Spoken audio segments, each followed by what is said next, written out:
ไปเฮ็ดอยู่เมืองก็ราคานึงนี่เปล่าสมมุติว่าจ้างไปอยู่เมืองมันก็ราคาแพงอีกเนาะราคานึงค่าน้ำมูกน้ำมันแต่ว่าอยู่นี่ราคาถูกคันเฮ็ดแต่แท้นี่จักประมาณจักมื้อคุ้มเฮ็ดแต่แท้นี่แค่มัน7 มื้อราคาถือว่าค่าสร้างนี่6 ล้านพี่น้องเนาะยามพ้นนี่เข้าป่านี่บ่ได้ตบก้นเลยเพราะว่าคันเข้าแล่นเข้าไปทายอยู่ป่านี่ยันยุงกัดเนาะยุงกัดเป็นหัวต้องเปี้ยหมูมันสิดุดแล้วมันสไลด์เด้อพี่น้องแต่ว่า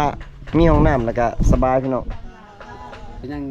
ยังค่าสร้างเนาะ ค่าช่างกันเลยผู้กบผู้ชวนกันดูเลย เพราะว่ายังติดต่อหาอ้ายเพิ่นบ่ได้เนาะอ้ายเพิ่นคือว่า FC นะคือว่าเพิ่นบ่ติดต่อมาหาน้องสาวนุ่นเพิ่นว่าแม่นบ่นั่นแหละยังค้างนั่นแหละยังค้างแต่ค่าสร้างกับอันค่าเครื่องอีกเนาะยังค้างหลายประมาณ12 ล้านประมาณ10ปลายพี่น้องเอ้ยกับประมาณ 20,000 ประมาณ 20,000พี่น้องเอ้ยคันสมมุติว่าติดต่อเพิ่นบ่ได้เด้อสิเฮ็ดได้ซั่นพอปฏิต่อจะนี่แหละจะเป็นคอยติดหนี้เอามาขอบมา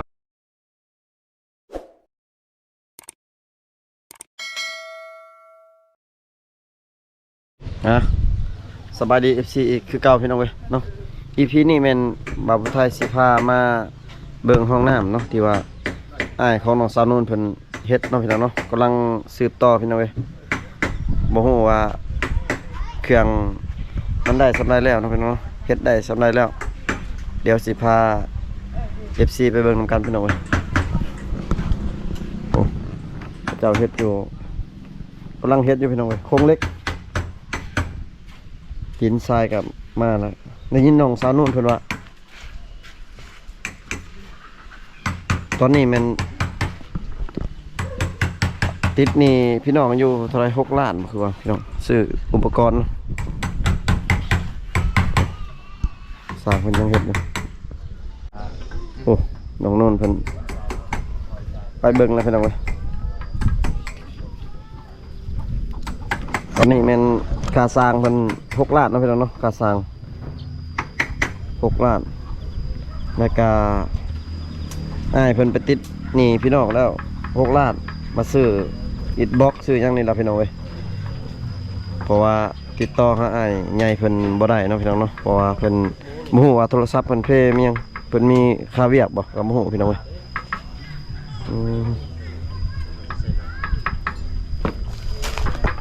บ่น้องนุ่นคือว่าน้องว่าติดหนี้เท่าไหร่ก็6 ล้านบ่เดือนนี้แม่ติดหนี้ซื้อหยังซื้อเล็กเป็นหลังคาซื้อเล็กกับหลังคานี่โอ้ค่าสร้างบ่หรือค่าเครื่องค่าเครื่องนี่ติดหนี้ไปแล้ว6 ล้านโอ้ค่าเครื่อง6ล้านแต่ว่าค่าสร้างอยู่6 ล้านค่าสร้างอีก6 ล้านเนาะ12 ล้าน12 ล้านตอนนี้เพราะว่าติดต่อหาอ้ายเพิ่นบ่ได้เนาะใหญ่ใจดีที่ว่าเพิ่นซอยแหละติดต่อเพิ่นบ่ได้พี่น้องตอนนี้ยังค้างอยู่ได้น้องก็เสียให้มันแล้วเนาะจะใส่ก็คอยคันว่ามายืมเอาคอยส่งเพิ่นทีละน้อยเอาโอ้พี่น้องแน่เลยมันได้ค่าจนป่านนี้ประมาณ 80%น่ะสร้างกำลังเฮ็ดใช่ว่าคือว่าอ้ายเพิ่นว่าให้เฮ็ด2บัดนี้เฮ็ด3ห้องบ่แม่นน่ะเขาโทรมาบอกแต่ว่าเฮ็ด3ห้องเพิ่นโทรมาบอกแสดงเพิ่นจังสิอันนี้อยู่จังสิติดต่อมาอยู่แต่ช่วงบางเทื่อมันค่าเวียกโทรศัพท์เพิ่นเพนะพ่อสิโทรศัพท์เฟหรือว่าโทรศัพท์เพแม่นหรือว่าโทรศัพท์พังโทรศัพท์เพิ่นพังเนาะบางทีก็บ่ได้ห้องท้ายแท้ๆน่ะจักห้องท้องบ่ใส่ห้องน้องสโคปใส่ห้องน้องตัวได้ถ่ายรวมได้บ่เนาะหรือว่าห้องเป็นห้องน้องพี่ได้ห้องน้องอยู่ไสบ่มีบ่แบบห้องผู้หญิงห้องผู้ชายบ่มีติเฮ็ดห้องรวมเลยสิเฮ็ดได้บ่นั่นบ่ใช้ห้องกระเทยดีแท้เฮ็ดห้องผู้หญิงห้องหญิงแล้วก็ห้องชายเนาะสร้างเพิ่นกำลังเฮ็ดอยู่เฮ็ดจักมื้อเลยสร้าง8 มื้อ8 มื้อเลยแม่นตัวสร้างเพิ่นกำลังเฮ็ดเจาะบานพี่น้องเอ้ยงามได้สร้างเฮ็ดพี่น้องถือว่าโอเคอยู่ได้เฮ็ดนี่เนาะ8 มื้อ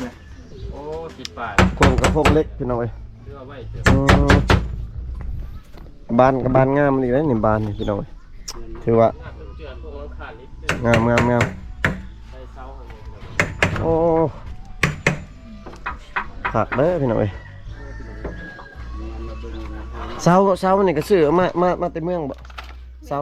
4เสาบ่ 4 เสา สร้างกระลำเฮ็ด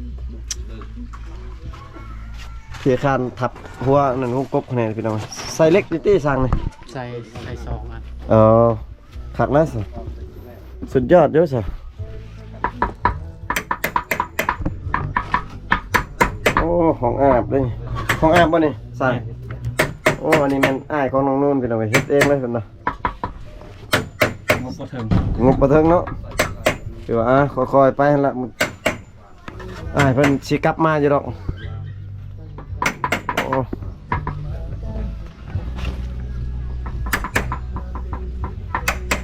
นี่มันเสาเพิ่นซื้อเนาะใส่4เสาพี่น้องเอ้ย เป็นซีเมนต์เนาะ โอ้ใหญ่เลยพี่น้องเอ้ยใส่3ห้องถือว่าใหญ่ข้างในพี่น้อง ซีเมนต์บ่ โอ้อันนี้แม่นทางหล่างเนาะพี่น้องเนาะอันนี้มันเพิ่นเทอ๋อตัวพี่น้องใหญ่เลยเทปิดปากหัวส้วมพี่น้องเอ้ย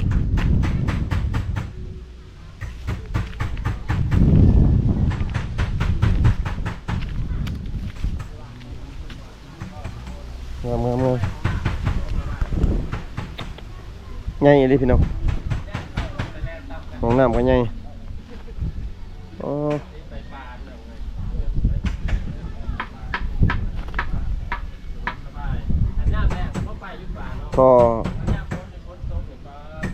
ท่อทายเนาะอะไรก็แม่นห้องน้ำมันมีสองห้องเนาะห้องทายพี่น้องห้องอาบห้องนึงโอ้แสดงว่าไวเติบพี่น้องเขาเจ้าเฮ็ดถือว่าสีมือสร้างนี่ก็ถือว่าโอเคอยู่พี่น้องเอ้ยเขาเจ้าก่อนี่งามโครงเล็กก็งามอีกพี่น้องเอ้ยมีแต่เล็กเบิดงาม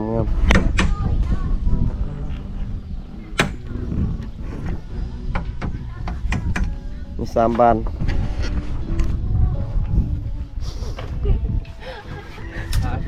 ถามไม่บ่ ใหญ่เลยพี่น้องห้องน้ำอยู่เพื่อนเบาไทยอยู่ตัวนอกเลยมันเป็นใหญ่ชั้นนี้เลยพี่น้อง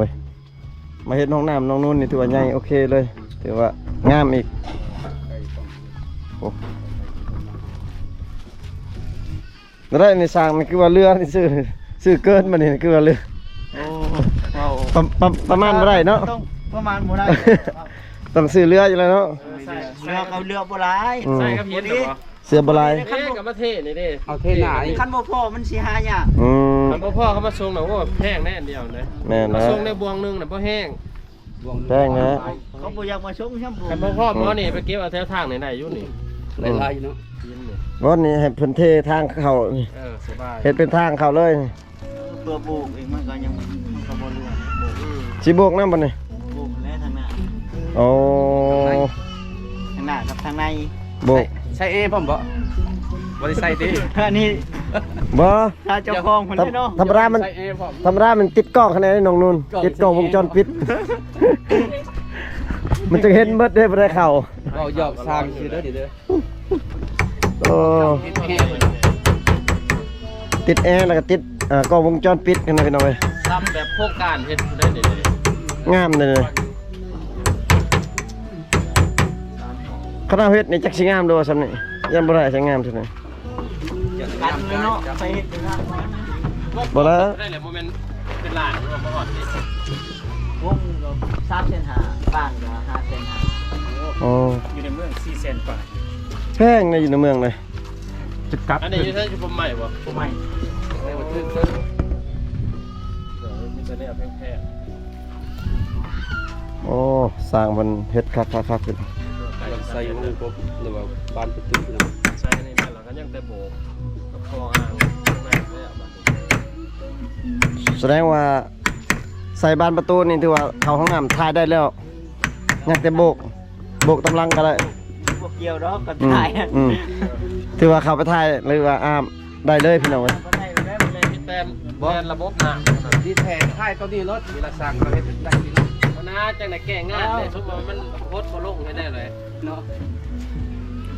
ทางนั้นก็สร้างล้มที่กันลอง ให้ทีมงานลองทายครับเบิ่งมันลงบ่ ให้บอกไก่ลองเข้าเบิ่งดู ไปเฮ็ดอยู่เมืองก็ราคาหนึงนี่บ่สมมุติว่าจ้างไปอยู่เมือง มันก็ ราคาแพงอีกเนาะ ค่านึงอยู่ ค่าน้ำมูกน้ำมัน แต่ว่าอยู่นี่ราคาถูก คันเฮ็ดแต่แท้นี่จักประมาณจักมื้อคุ้มเฮ็ดแต่แท้นี่ แค่ประมาณ7 มื้อแล้ว ทิศหนึงเนาะประมาณทิศหนึงทิศปลาย เฮ็ดอะไรเนาะอ๋อถือว่าไวเลยพี่น้องเอ้ย มัน เชื่ ยั อง ได้บ่เฮ็ดเลย พาปิด คุมทางล่างพูนมันสาด เออ โอ้ เพิ่นว่าเฮ็ดซะ ฟ้าน่ะเนาะฟ้าอัด สาโตเทฟ้าพี่น้องเพิ่น รา ว่า คานี่ก็สุดจะเฮ็ดเองสิโอ้ สุดยอดเลยเนาะ ถือว่างานละเอียดอยู่เลยนี่นะ เจ้าบ่จะคิดจะจ้างเพิ่นไปเฮ็ดให้บ่ เพิ่นคนได้ก่อนคอยมีแต่แลนเขาปลาเขาบ่ได้เฮ็ดดอกข้างหน้า โอ้พี่น้องเอ้ยราคาถือว่าค่าสร้างนี่6 ล้านพี่น้องเนาะ เล่นจะเป็นอะไรยิ่ง อันนี้เป็นห้องเพิ่นว่าสิเป็นเฮ็ดห้องยิงบ่ห้องยิงห้องทรายเนาะอยู่นี่เนาะอ๋อจะเป็นห้องทราย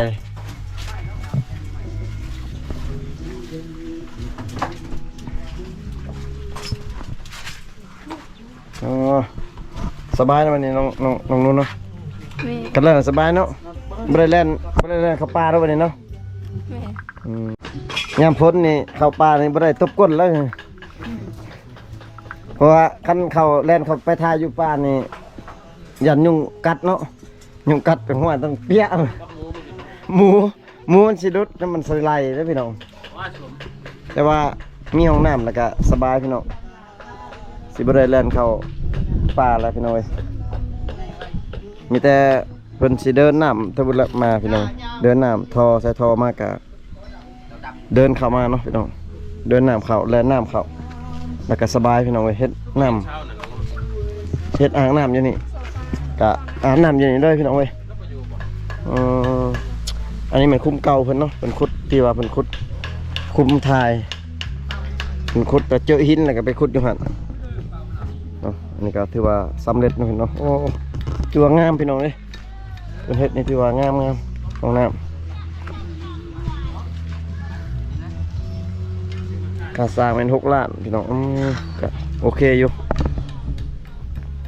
แต่ว่าปัญหาที่ว่าตอนนี้แม่น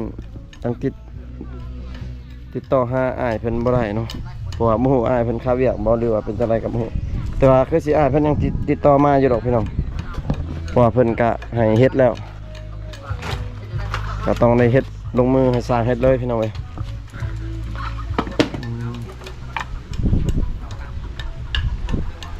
ดินทรายมื้อนี้นี่แล้วติมื้อนี้นี่ใส่บาตรนี่แล้วบ่แล้วใส่บาตรเนาะใส่บาตรแล้วก็มีแต่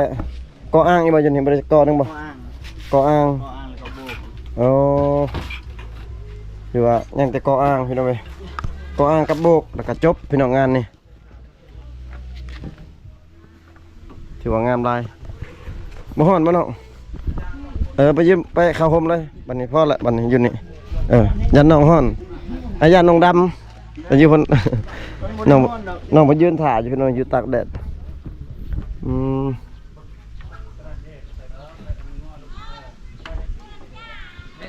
งามพี่น้องก็ถือว่าดีใจน้ำน้องเนาะที่ว่าอ้ายเพิ่นช่วยก็เต็มที่อยู่เนาะพี่น้องเนาะ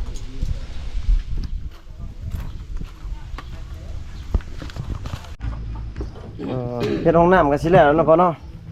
แล้วคือจะแล้วก็ยังค่าสร้างเนาะ ค่าสร้างกันแล้วประกบประชวนกันดูแล้ว เพราะว่ายังติดต่อหาอ้ายเพิ่นบ่ได้เนาะอ้ายเพิ่นคือว่า FC นะคือว่าเพิ่นบ่ติดต่อมาหาน้องสาวนุ่นเพิ่นว่าแม่นบ่ นั่นแหละยันค้างนั่นแหละ ยังค้างแต่ค่าสร้างกับอันค่าเครื่องอีกเนาะ ยังค้างหลาย ประมาณ12 ล้าน ประมาณ10ปลายพี่น้องเอ้ยกับประมาณ 20,000 ประมาณ 20,000พี่น้องเว้ย คันสมมุติว่าติดต่อเพิ่นบ่ได้เด้อสิเฮ็ดได้ซั่นพอ ปันติด จะ ต่อ เป็นเต็ดนี่แหละ จะเป็นคอยติดหนี้เอา มาขอบมาลากันนั่นแหละ อืม แต่ดีติดชินตลอด ส่งเท่าละเล็กละน้อยเนาะ ก็อ้ายเพิ่นก็ช่วยมาผ่านมาก็หลายแล้วเนาะหลายแล้วแต่ว่าคือสิเพิ่นคือสิช่วยหั่นแหละตอนนี้ก็เพิ่นสิบ่ปะดอกบางเพิ่นสิบางทีก็โทรศัพท์เพิ่นเพก็มี หรือว่าค่าเบียร์ ค่าเวียดก็มี กับเพิ่งฟ้าใช้ผู้ลูก อืม ผู้หลานนั่นแหละ อืม กับผู้ลูกก็เฮ็ดได้ก็บ่แพ้โอ้ยยอมเลยเพราะบ่แพ้เฮ็ดได้ก็ ต้อง ก็จำเป็นนี่เนาะ อืม ก็จำเป็น ค แล้ รั ว บ เพิ่นช่วยอยู่ดอก กระทรวงเพิ่นเท่าละเล็กละน้อยเด้อ จำเป็นแล้วเฮาเฮ็ดมาซำนี้แหละให้มันแล้วแล้วจนสิแล้วเนาะ เชิญเลย จนแล้วแหละให้มันสบายเฮาหั่นแหละ คันว่าติดหนี้ติดสินมันก็เป็นของเฮาเลยก็โอเคอยู่พอนี่อยู่ มันจะชามันติดหนี้เข้ากับจะเป็นติดหนี้ตลอดชีวิตอะไร ลูกหลานเองติมาเฮ็ดนี่ ลูกหลานเองมาเฮ็ด ลู เนาะ กหลานเองแล้วก็คน จ้าง เอาปืนปากไกเขาไปเฮ็ดให้ซำนั้น แม่นเลย อันนี้ก็นี่ เขาเอาแพงเลย อันนี้ก็ล้าน บ้านเฮ็ดกับลูกเต่าเนี่ยพอดีครับ ทางอายว่ามาช่วยเด้อเราโอ้เฮาเป็นชาวกะยางามงามกะยาคันให้ชาคิดถึงก็บ่มีเงินหลาย เขาเฮ็ดผัดมันสิแพงที่เนาะเขาเฮ็ดนอกแล้วเบิดเขาพอจะได้เงินก่อนบางเทื่อหรือว่า โอ้โหคนดีเลยคนบ่ชุบนี่นั่งนี่นี่ เออ ท่านผู้ชุบยาชุบยังกันนั่นแฮงกระเตก อย่าได้ขอตลอดเนาะ โอ้แล้วบ่แล้วที่ไอ้มีก้อนนั่นตายได้เลยคือพวกชาวไปคอย อันนี้สร้างนี่เพิ่นนอนอยู่นี่เลยบ่ เมื่อ เมื่อ ตอนแรกแล้วเมื่อ ทันแล้ว ที่บ้านได้ใช่เพิ่นสร้างนี่ อยู่บ้านช่วงใหญ่นั่นแหละ ช่วงไง อันโตชุงเชียวข่าวนี่ช่วงกลาง ถ้าอยู่ซั่นเราบ่ได้ใกล้กัน คัน ปานใด คันแล้วอันนี้ก็มีแต่ยังแต่เดินน้ำเข้าเนาะ เดินน้ำเข้าห้องน้ำ เดินนำเข้าข้างหน้าแล้วก็เอาพวกฟ้าใส่ชาก็เฮ็ดให้ แล้วก็ใส่สร้างเลย แบ นะ บแล้วทั่วเลยซอยกันเลยนะ ก็สวยอะไรมันแลเวลามันยังแล้วก็มอบแต่ตัวข้างชาเลยแต่ แล้วรอถ่ายอีกเพื่อบัดแล้วทั่วมันจะได้ เอา ติด ท ต่ อ อมากับ แก มึง จับยังก็บ่ได้ บ่โดนดอกเพิ่นเฮ็ดคลิปนี้เพิ่นก็ติดต่อมาแล้วมันเบิ่งเพิ่นโอ้ให้มาช่วยให้มันแล้วแล้วเพิ่นก็ นั่น เพราะว่าเพิ่นก็ช่วยแบบนี้ก็มันก็กระเทินนั่นแหละ จะว่าแล้วดูหลัง มีแต่เพิ่นเบิ่งกับเพิ่นก็มาช่วยคืนเพิ่นเห็น บ่อันนี้ดี เพิ่นบ่ปะบ่ทิ่มดอก อันนี้ก็พอดพอกับพวกฟ้าใส่ผู้ลูกพวกหลานแล้ว แต่พวกลูกหลานที่บ่ได้ก็ความจำเป็นนี่แหละ แม่น สมลูกคิดได้บ่ได้แล้วพอน่ะต่อได้บ่ติดต่อได้ก็เฮ็ดได้เนาะ เป็นเนาะ อยู่ต่างแข่งต่างแดดอยู่คนต่างประเทศ อยู่คนละที่คนละประเทศว่าสิ อ่า จ้ะ เพิ่นช่วยซำนี้ก็ถือว่าดีละถือว่าโอ้โชคดีเฮาหั่นล่ะ คอยเป็นพวกเขาเองก็คอยพรพันเข้าไปเพิ่นเท่าไรก็น้อยนะ นั่นแหละ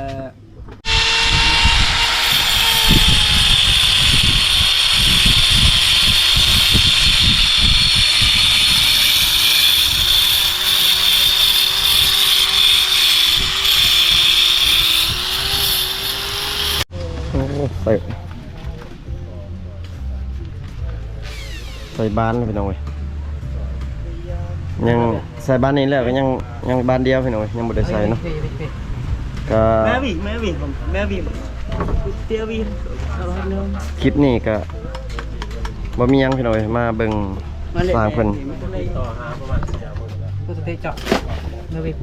เชี่ยวคุมนะคุมบานเราเคยเจาะ นี่ไอ้พวกไอ้เหี้ยบี เฮ็ดมาหอดปานนี้แล้วก็ต้องไป อันนี้ใช่ผีใช่ พี่น้องเว้ยก็คือเฮาว่าหั่นล่ะพี่น้องเว้ยเนาะมีแต่รอท่าอ้ายเพิ่นติดต่อมาเนาะหรือว่าผู้ใหญ่ใจดีนั่นแหละเนาะที่ช่วยน้องสาวนูนพี่น้องเว้ยก็สิได้มาจ่ายค่าสร้างเพิ่นแล้วก็จ่ายค่าอุปกรณ์พี่น้องเนาะยังประมาณ 20,000 กว่านี่แหละพี่น้องเว้ยเพราะว่า12 ล้านกว่านี่ละพี่น้อง12 ล้านกว่า12 ล้านกีบนะพี่น้องเอ้ยเนาะก็